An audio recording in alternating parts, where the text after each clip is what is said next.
Rahmet. Assalamu alaykum, ana yurt, aziz xalqim. Aldı bilan sizlarga salom. Rahmet.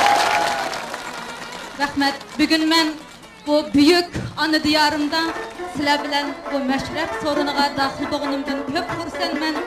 Şuna hurmatinglarga ana yurt degan naqshamni o'ralab beraman. Rahmet.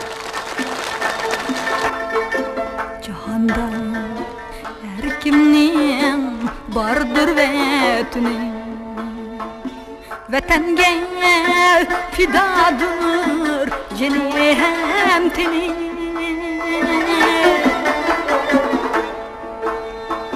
Tökülgeç bağrınga kindigin qini, anam sen ağlıyor söylemem seni.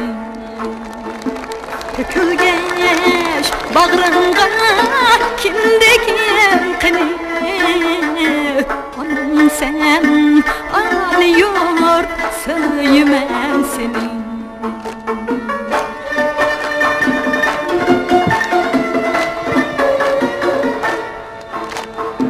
Seninden ayrılıp kettim jirakka,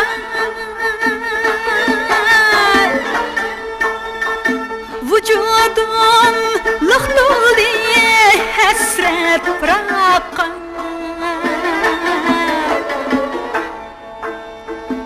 Kuylerim okşaydı mumluk bulakka, anam sen ağlıyor sevdim seni.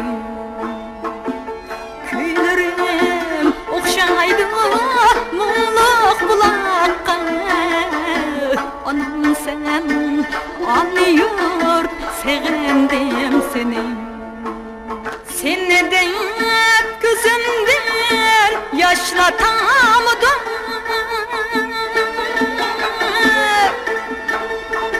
seni de kalbimde ateş yandı.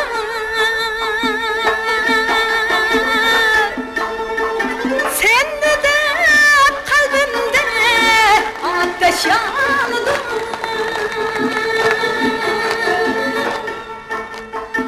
Yüreğim veslinge kanda kaldı, anam sen anlıyor sevdim seni.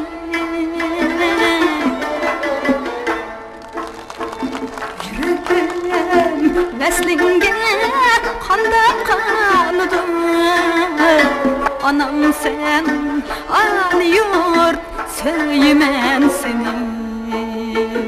Anam sen anlıyor sevdim seni.